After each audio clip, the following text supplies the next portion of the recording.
My golden boy brother and his fiancée demanded my inheritance for their wedding. When my parents took their side, I exposed a dark family secret. So I'm Mia. I'm 27, female, and the oldest in my family. We're a middle-class bunch, nothing fancy, but we've always had enough to get by. My parents, Anna and Robert, have run this cute little bakery for over 20 years. It's kind of a staple in our small town. Growing up, we weren't rich or anything, but we always had what we needed. My parents worked hard and they taught me and my younger brother, the golden boy Jake, he's 25 male, to do the same. Just for background's sake, growing up, it was no secret that Jake was the golden boy of the family. He could do no wrong in my parents' eyes, and they were always quick to defend him, no matter the situation. Whether it was getting a pass for slacking off in school or being showered with praise for the bare minimum, Jake was the center of their attention. Honestly, I didn't mind much. I wasn't the type to crave the spotlight. I preferred doing my own thing, staying out of the drama, and focusing on my own goals. If Jake needed to be the star, he could have it. It never really mattered to me, until now. Here's where the story really starts. 5 years ago, my granddad passed away. It was rough. He and I were close. When his will was read, I found out he'd left me a trust fund. It wasn't some multi-millionaire jackpot or anything, but it was a decent chunk of money, enough that it could really change my life if I used it right. The thing is, there were strings attached. I can't access it until I turn 30, and even then, it's only for specific things like buying a house or going back to school. At first, I didn't think about it much. I'm not really the kind of person to spend recklessly, so I figured I'd just let it sit there until I needed it. My plan was to either use it for a small apartment in the city or to start my own business, something that's been a dream of mine for years. Anyway, fast forward to earlier this year. Jake got engaged to his girlfriend, Emma. She's 26 and comes from a well-off family. I don't want to sound rude, but Emma's one of those people who just oozes charm. She's the life of the party, super polished, and everyone seems to love her. I liked her too for a while, but then things started getting weird.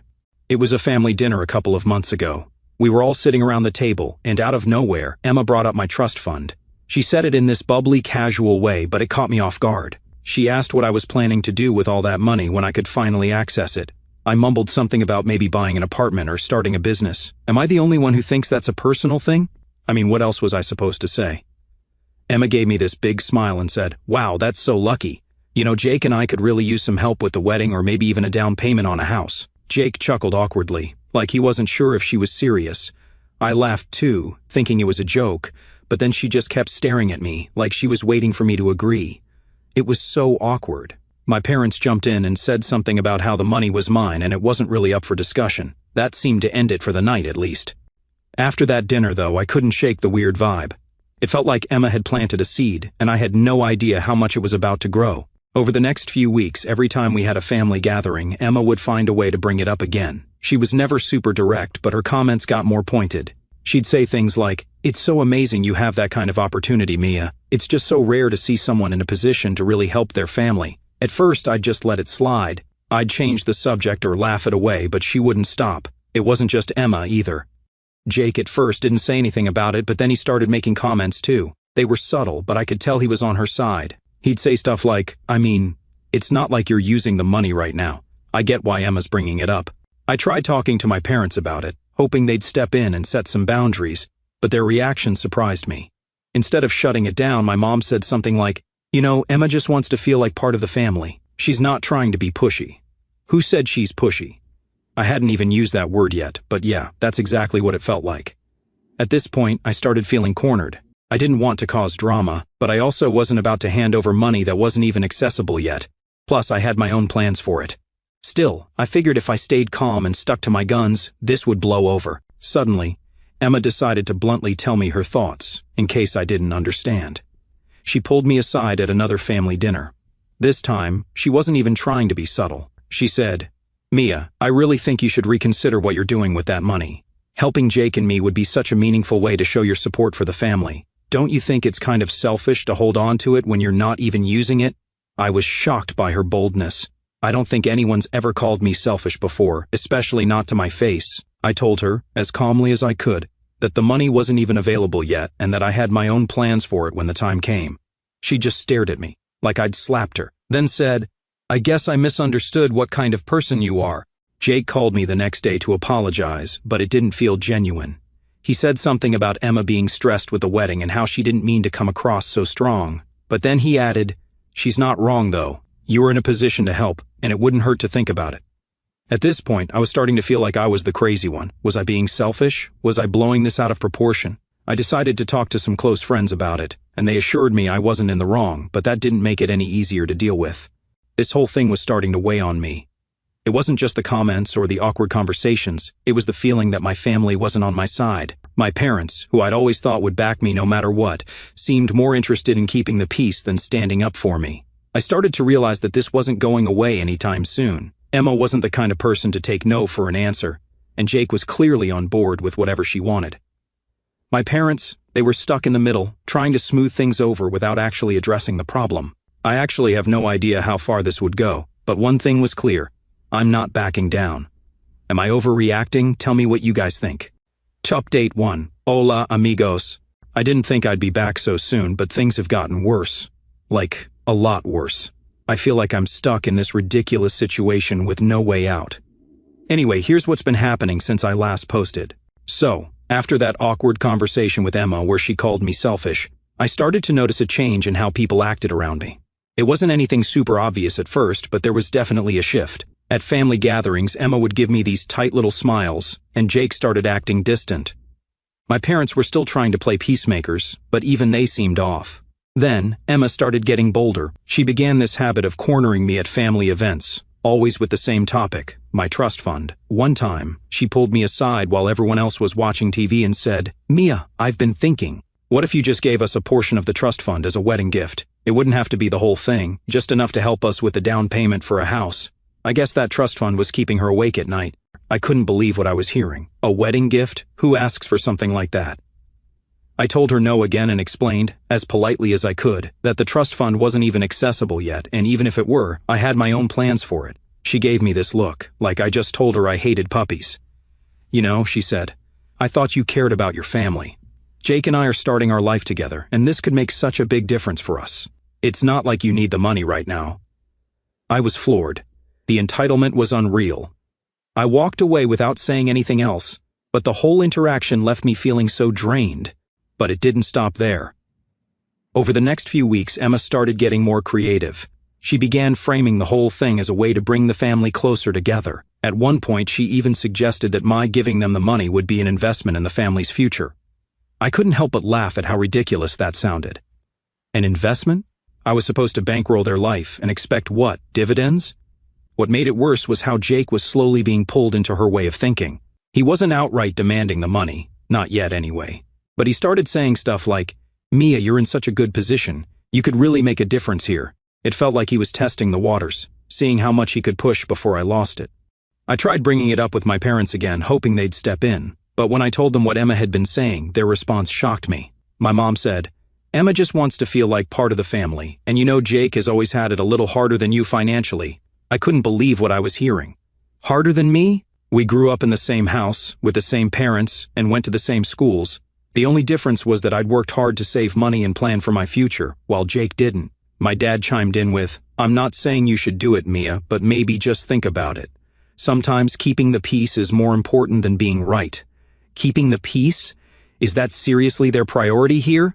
I started to realize that this wasn't just about Emma anymore. My parents were enabling her behavior, whether they realized it or not. The final blow came a few weeks later when Emma and Jake invited me out for lunch. I figured it was just a casual sibling catch-up, but as soon as I sat down, I knew I'd walked into a trap. After some small talk about their wedding plans, Emma leaned in and said, "Mia, we've been thinking. What if you gave us half of the trust fund? That way you'd still have plenty left for your own plans, and we could start our life together without all this stress." "Half?" She actually said half. I told her, as calmly as I could, that the trust fund wasn't even mine to access yet, and that even if it were, I had no intention of giving away any of it. That's when Emma's tone shifted. She started talking about how I was hoarding money that could be used to help the whole family, and how it wasn't fair for me to keep it all to myself. Jake jumped in, saying, "I see your point, Mia, but Emma's not wrong. This could really change things for us. You're in such a good position to help." It felt like they were ganging up on me, and I left the lunch feeling completely drained. A few days later, my parents called me over for what they called a family meeting. I walked in to find Jake and Emma already there, looking smug. My parents started talking about how they just wanted to resolve the tension and keep the family together. Then my dad said, "Mia, maybe it's time to consider giving them a portion of the trust. It doesn't have to be half, but something to show your support." I couldn't believe what I was hearing. My own parents were pressuring me to give up my inheritance just to keep Emma happy. I told them no, firmly this time, and walked out. Since then, things have only gotten worse. Emma's been talking to extended family, telling them her version of the story. Now I'm getting calls and texts from aunts, uncles, and even cousins I haven't spoken to in years, all telling me I'm being selfish and that I should do the right thing. I feel like I'm losing my mind here.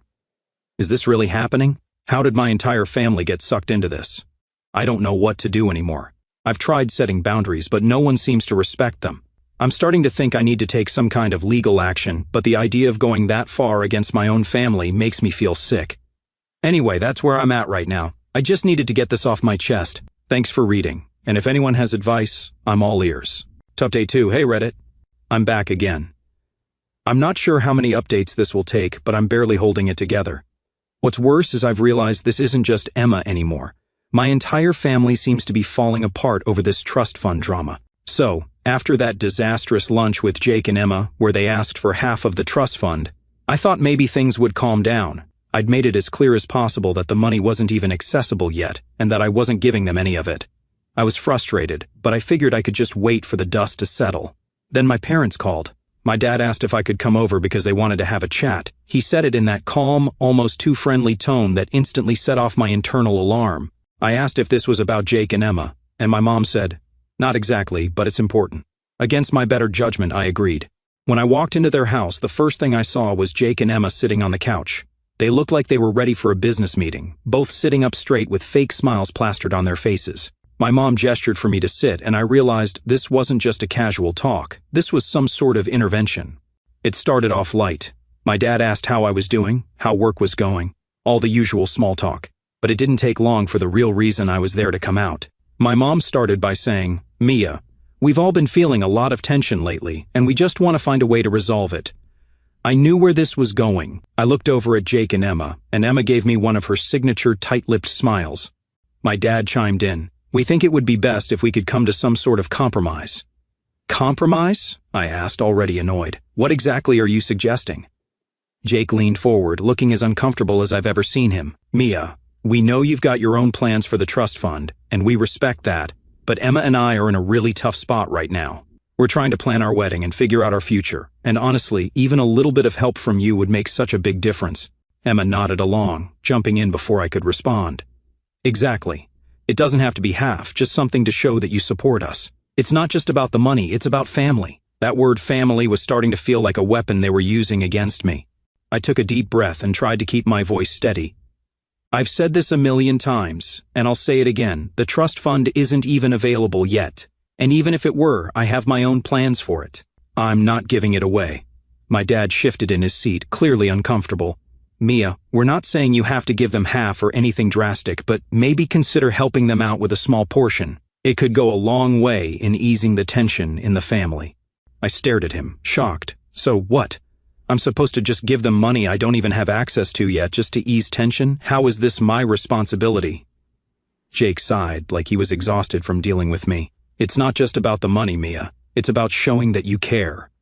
You're in such a good position right now, and this could really help us start our life together." I looked over at Emma, who was sitting there with this smug expression, like she'd already won. "This isn't fair," I said, trying to keep my voice calm. "I've worked hard to plan for my future, and this money is part of that. Why should I have to give it up just because you two decided to get married?" Emma's smile faded. "It's not about fairness, Mia. It's about family. Jake and I are trying to build something here, and you have the means to help us. It wouldn't even hurt you to give just a little." My mom jumped in, her voice soft but no less frustrating. "Mia, I think what Emma is trying to say is that this could be a way to bring the family closer together. Sometimes it's better to compromise than to hold on so tightly to something." I couldn't believe what I was hearing. My own parents, who had always been so supportive of me, were now siding with Emma. "I'm not holding on to it tightly," I said, my frustration finally breaking through. "I'm following the rules of the trust fund, and I have my own goals for it." "Why is that so hard for everyone to understand?" There was a long silence. Then Emma spoke again, her voice icy. "You know, Mia, I think the real issue here is that you're not willing to put the family first. Jake and I have always supported you, and now that we need help, you're shutting us out. It's really disappointing." I stood up, unable to take it anymore. "I'm not shutting anyone out. I'm just not giving you what you want, and that doesn't make me selfish or a bad sister. It's my money, my decision, and I'm done having this conversation. My dad tried to stop me as I headed for the door. Mia, wait, don't leave like this. We just want to find a solution that works for everyone. I turned back to look at them. You mean a solution that works for Jake and Emma, because that's all this meeting was about. If you can't see how unfair this is, then I don't know what else to say. And with that, I left. Since then, I've barely spoken to my parents. Jake and Emma have completely stopped talking to me, which honestly feels like a relief at this point. But the worst part is how isolated I feel. I always thought my family would have my back, no matter what. Now it feels like they've all turned against me, and for what? I'm not sure what my next step is. Part of me wants to just cut them all off. But another part of me is holding on to the hope that things can somehow go back to normal. For now, I'm trying to focus on myself and block out all the noise. But it's hard when the people who are supposed to love you the most are the ones causing all the pain. Thanks for letting me vent, Reddit. I don't know what I'd do without you guys. To update 3. Hey Reddit. I'm back with an update, and honestly, things have gone from bad to worse. After weeks of being cornered, guilt-tripped, and painted as the villain, I finally decided to take a stand. It's not what I wanted, but I'm realizing that I can't just keep hoping this will blow over. So, after that last family meeting, I spent a few days trying to process everything. The phone calls, texts, and side-eyes from family members were non-stop. It felt like every day someone new was chiming in, telling me I was selfish or that I needed to think about what's really important. No one seemed to care that this trust fund wasn't even accessible yet, or that it had clear restrictions. All they saw was a pot of money, and they wanted me to hand it over. The breaking point came when I got a call from my cousin, Laura. She's one of the few family members who's been supportive through all this. She told me that Emma had been going around at family gatherings, spreading rumors about me. Apparently, Emma was saying things like, Mia doesn't care about family, and it's so sad to see someone prioritize money over their own brother. Hearing this made my blood boil. I knew Emma was manipulative, but going behind my back and trying to turn the entire family against me? That was a new low. To make matters worse, Laura also told me that Emma had been asking other relatives for details about my financial situation. She'd been poking around, trying to find out how much money I actually had and whether there was any way she could access it. That was it for me. I decided it was time to consult a lawyer. I needed to know exactly what my rights were and how to protect myself. So, I booked an appointment with a local attorney who specializes in estate law. When I explained the situation to her, she was shocked. She told me that what Emma was doing, pressuring me, spreading rumors, and digging into my finances, could be considered harassment. She assured me that the trust fund was ironclad and that no one but me would have access to it when the time came. Hearing that was a relief, but it didn't solve the immediate problem. My lawyer advised me to start documenting everything: texts, emails, conversations, anything that could show a pattern of harassment or manipulation. She also suggested that I issue a cease and desist letter if things didn't calm down soon.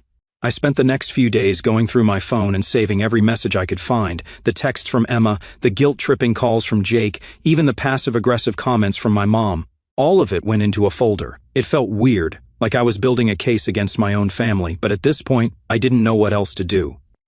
Meanwhile, Emma wasn't slowing down. She started posting vague updates on social media about selfish relatives and family drama. She didn't mention me by name, but it was obvious who she was talking about. Some of the comments were downright nasty, and I started getting messages from people I hadn't talked to in years, asking what was going on. It wasn't just online either.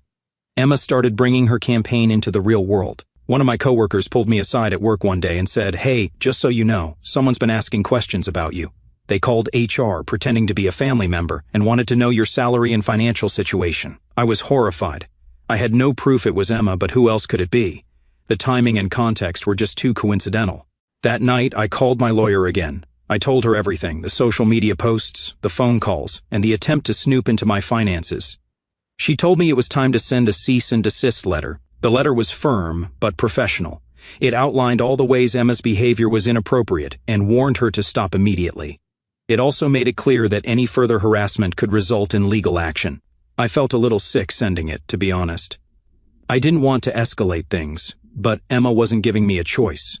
Within days, Jake called me furious. He said, "What the hell, Mia? You sent a legal letter to my fiancée? Do you know how embarrassing this is for us?"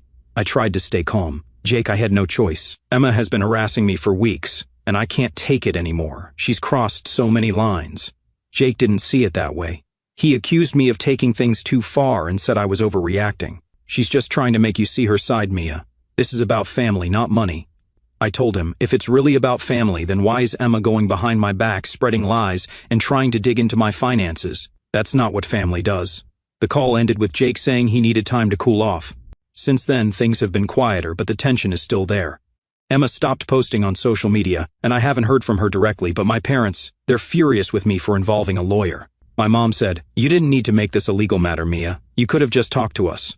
I reminded her that I did talk to them, multiple times, and they did nothing, but of course, that didn't change her mind. Right now, I'm focusing on protecting myself. I've got everything documented, and my lawyer is on standby in case Emma tries anything else. It's not the resolution I wanted, but at least I feel like I have some control again. I just wish my family could see how much this is hurting me. Thanks for reading, Reddit. I'll keep you updated if anything else happens. To update 4. Hola, amigos. I'm back with another update just like I promised. Things unfolded in the least way I expected. Funny how sometimes life exposes people without you even trying. So, here goes. The cease and desist letter did what it was supposed to do. At first, Emma went quiet and the vague, passive-aggressive posts on social media stopped. For a few days it felt like things might actually calm down, but of course, it wasn't that simple. My parents and Jake made sure the tension didn't go away. It started with my mom calling me again, her voice sharp and exasperated. "Mia, do you have any idea how much damage that letter caused? Emma's humiliated, and now the whole family thinks we're falling apart." "Mom," I said, already exhausted, "Emma has been harassing me for weeks. She tried to turn everyone against me, dug into my financial situation, and wouldn't take no for an answer. What else was I supposed to do?" Her response, "You could have handled it better. Sending legal letters to family? That's not how we solve problems." I hung up, realizing for the 100th time that my parents weren't going to see my side, no matter what Emma did. They seemed determined to blame me for escalating things. A few days later, everything blew up in a way none of us could have expected. Jake accidentally sent a group text, meant only for Emma, to a family chat that included me, our parents, and a couple of cousins. The messages, they exposed everything. In the first text he wrote to Emma, "I found the messages you sent to your friends about Mia and the trust fund. Are you serious? You've been bragging about securing the bag this whole time?" Then came the screenshots he attached, messages Emma had sent to someone else, gloating about how she was banking on my parents to wear me down. One of the messages read, "Don't worry, Robert and Anna will push Mia into giving me the money. She's too soft to hold out forever." Another screenshot showed Emma mocking me, saying, "Mia's so focused on her little business dreams that she doesn't even realize how selfish she's being. This money should have been split between the family from the start." Jake's follow-up text to Emma hit even harder. "I can't believe you've been manipulating everyone, including me, just to get your hands on money that isn't yours. This stops now." When those messages and screenshots appeared in the family chat, the silence was deafening. Seconds later, Jake realized his mistake and sent, "Oh no, this wasn't supposed to go here. I'm so sorry." But it was too late. The group chat exploded. My mom was the first to respond, writing, "Emma, what is this? Is this true?" My dad quickly followed with, "Emma, you told us you were trying to work things out peacefully. Were you lying to us this whole time?" Emma scrambled to defend herself, replying, "These are being taken completely out of context. I was venting to friends about how stressful everything has been with the wedding. You've all misunderstood, but no one seemed to buy it, not this time." Jake didn't say anything else in the chat, but the damage was done. Later that evening, Jake called me, his voice shaky. "Mia, I'm so sorry. I was going to confront Emma privately, but I accidentally sent those messages to everyone. I didn't mean for you to find out like this." "Jake," I said, my frustration bubbling just below the surface, "why didn't you say something sooner? You've been defending her for months while she's been doing this behind everyone's back." "I didn't know how bad it was until recently," he admitted. "I found those messages on her phone by accident and I couldn't believe it. I was trying to figure out how to confront her without blowing everything up. Clearly, I failed at that." His voice cracked as he continued, "I let her manipulate me, Mia. I thought she was just pushing for what was best for us, but now I see how far she's taken it. I'm so sorry for everything." I sighed, feeling a mix of anger and pity. "Jake, I've been trying to tell you this for months. Emma didn't care about the family, she cared about getting what she wanted. I appreciate the apology, but fixing this is going to take more than words." He agreed and just disappeared. The fallout from those texts was immediate. Laura, my cousin and biggest supporter, told me later that the family group chat had been buzzing with reactions for hours after I left it. Many of the relatives who had been criticizing me started to change their tune, finally seeing Emma's true colors. But Emma wasn't done. In the days that followed, she tried to save face by calling family members individually and spinning new stories. She claimed the texts were jokes, or that I'd blown everything out of proportion. She said she'd only been acting out because of wedding stress. By then, though, most of the family wasn't buying it. The screenshots were too damning, and her excuses didn't hold water. Jake, meanwhile, stayed quiet for a while. When he finally called me again, his tone was different, more resigned. "I've ended things with Emma," he said. "I couldn't stay with someone who would treat my family like that. I can't believe I let it get this far." I could hear the regret in his voice, but it didn't erase the months of hurt I'd endured. "Jake, I'm glad you're seeing things clearly now," I said, "but you need to figure out why you let her manipulate you and why you defended her, even when the signs were there." And that is it for now. Thank you guys for all your comments. I really appreciate it. I honestly don't think Jake will continue with his relationship, but I'm not sure yet. If anything pops up in my messed up life, I'll post a final update. Final update, hola, amigos. Here's the final update on everything that's happened. I never thought things would go this far, but I'm finally in a place where I can put this whole mess behind me. As for Emma, she didn't go quietly. Laura told me she'd overheard Emma complaining at a previous family event, saying, "This whole thing is Mia's fault. If she'd just done the right thing, none of this would have happened." I heard through the grapevine that Emma and her wedding plans were falling apart. The high-end venue she'd booked was canceled, the dream dress returned. She couldn't afford any of it because she'd been counting on me to fund her vision. Now that her plan had backfired, everything was unraveling. Eventually, Emma disappeared from social media entirely. She stopped showing up at family events and went quiet. It was a relief to have her out of my life, but it didn't erase the damage she'd done. My parents, shaken by everything, started reaching out to me more often. My dad admitted they'd mishandled the situation, and my mom, Emma's biggest defender through it all, finally apologized. "I'm sorry, Mia," she said. "I should have believed you sooner. It wasn't perfect, and it didn't fix everything overnight, but it was a start." Recently, I decided to reclaim my life. I cut off all contact with Emma and set firm boundaries with Jake and my parents. Jake, now separated from Emma, apologized sincerely and began therapy to work through his own issues. My parents also expressed regret, finally admitting they'd let the situation get out of hand. Rebuilding trust will take time, but we're moving in the right direction. This whole ordeal taught me the importance of setting boundaries, standing up for myself, and prioritizing my own happiness. For the first time in a long time, I feel at peace. My relationships are healing, my life is moving forward, and I'm ready to leave all of this behind. Thank you for sticking with me through this journey, Reddit.